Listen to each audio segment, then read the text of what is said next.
that is the big question, isn't it? It's like, what is the point? Like, why are we here? Like, what is the point of all of this? I think especially our generation, we've come up through the ranks. We had the introduction of the internet. We had the introduction of the smartphone. We had the introduction of the social media, the Instagram and the YouTube. But we've had so many new evolutions of technology and how life goes that I think we haven't really had a chance to just like peel it all back and like the simplicity of life for our parents in the 80s.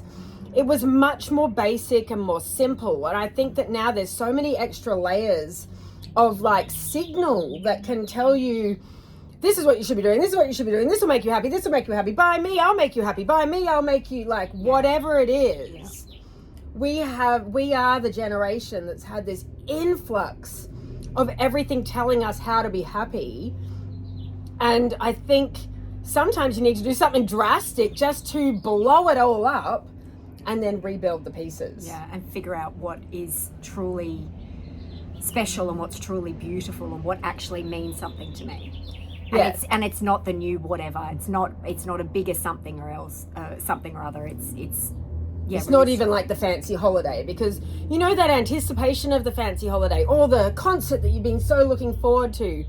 And you know that feeling after it, like it's over, it's kind of like post-holiday blues. It was like, it was good, but it's actually the anticipation that's more exciting.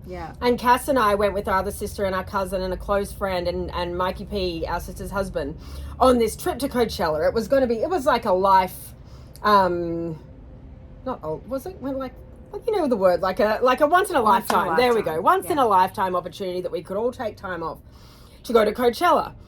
But it was actually the journey around that we did before Coachella where I actually enjoyed the most, not the actual Coachella concert itself. No, it was the reason for the trip, but it was the build up and the chat beforehand and the activities we did around Coachella and then the chat afterwards and the memories. That's what it was. That was what was so special about it. So I suppose the cliche for that would be the journey.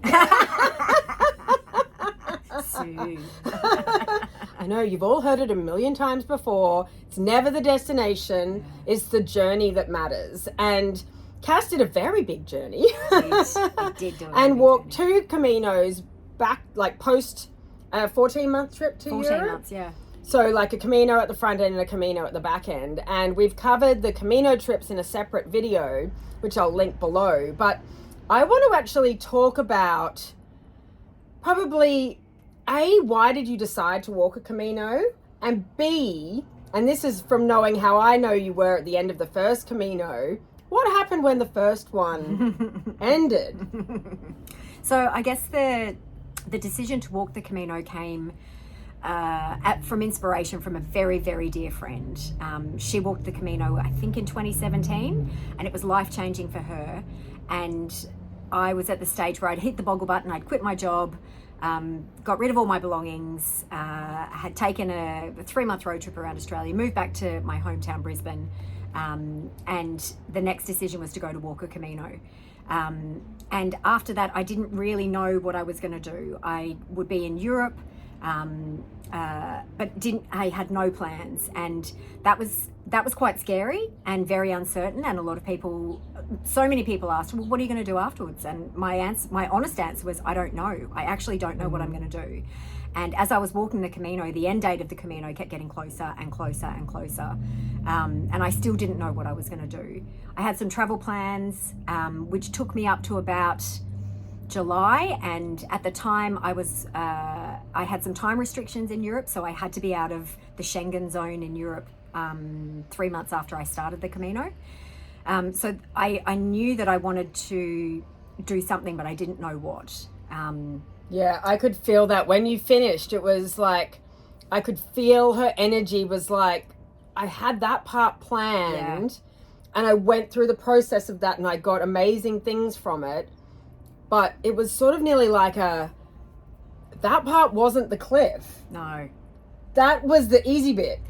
It was the easy bit because it's quite structured, and you know how long it's going to take, and you know where you need to go from point A to point B, and how you do that is entirely up to you.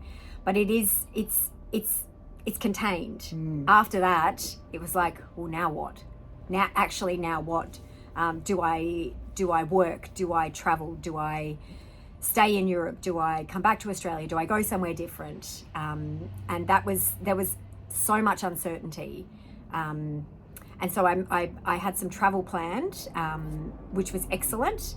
Travel is always amazing for broadening your horizons, for opening your eyes, for building trust in yourself, to figure out where are you going to go. I didn't have a huge amount of money, so each decision had to be made about where do I want to go, how do I get there, where am I going to stay, how can I physically get there, train, bus, plane, walk.